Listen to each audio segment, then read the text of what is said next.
Welcome back to another episode.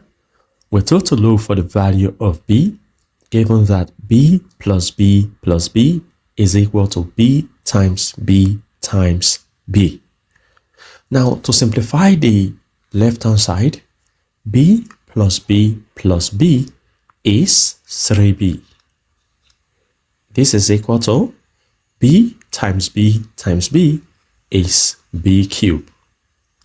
In mathematics, we are allowed to flip their positions. So this can be written as b cubed equal to 3b. Good.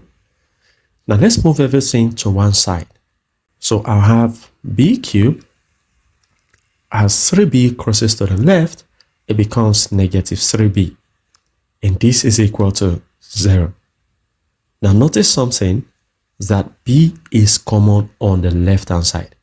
So we can factor out b. Now open brackets. B cubed divided by b, we have b squared. Minus 3b divided by b, we have 3.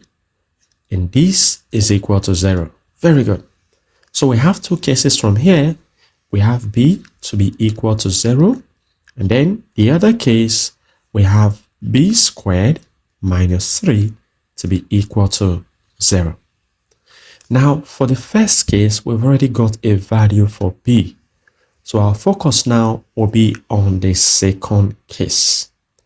Now, on the second case, this can also be written as b squared minus.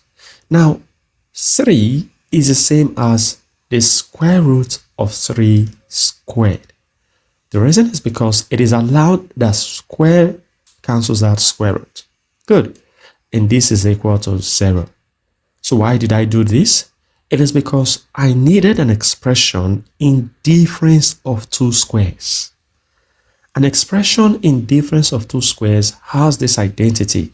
For example, when I have x squared minus y squared, this can be written as x plus y times x minus y. Now, when we do a comparison, you see that our x represents b and our y represents the square root of 3.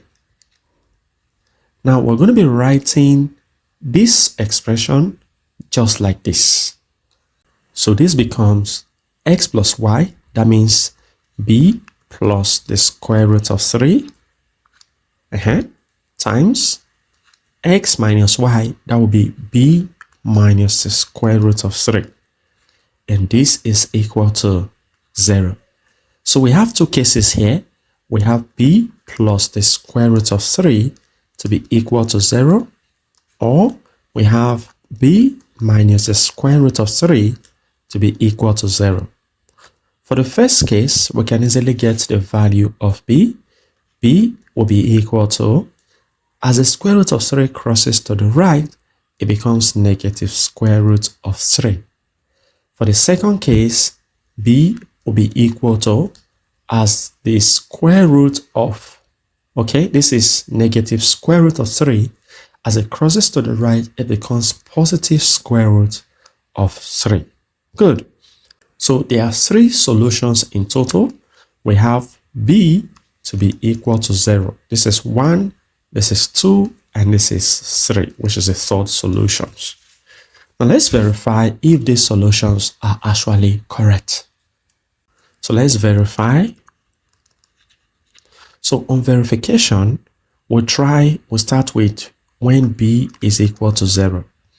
So this will be 0 plus 0 plus 0 on the left to be equal to 0 times 0 times 0 on the right.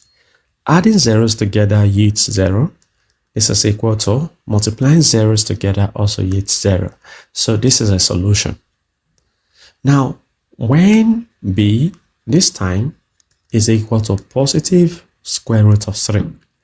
So this will be square root of 3 plus the square root of 3 plus the square root of 3.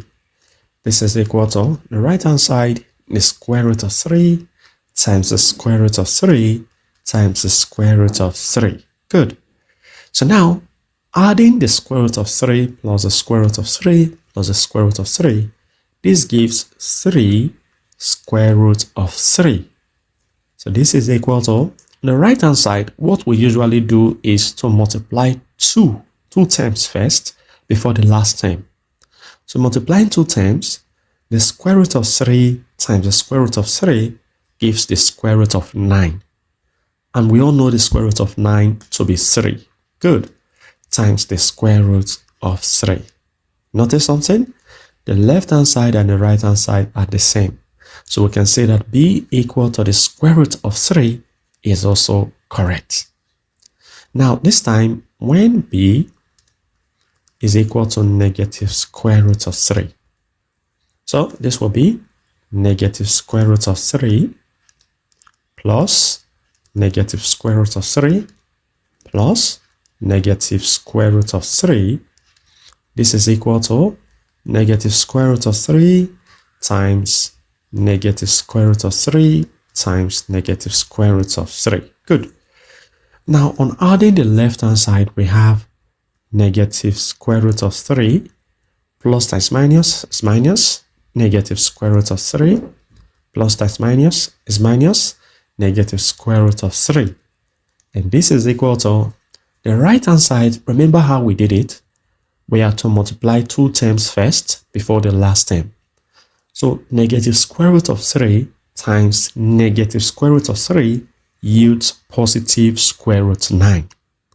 And we know what root 9 is. Root 9 is 3. Good.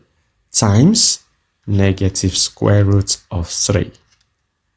So the left hand side, negative root 3, negative root 3, negative root 3 yields negative 3 root 3. This is equal to, on the right hand side, 3 times negative root 3 yields negative 3 root 3. Very good. Notice something? The left hand side and the right hand side are the same. So b equal to negative root 3 is also a solution. You want more episodes like this? Click the video below.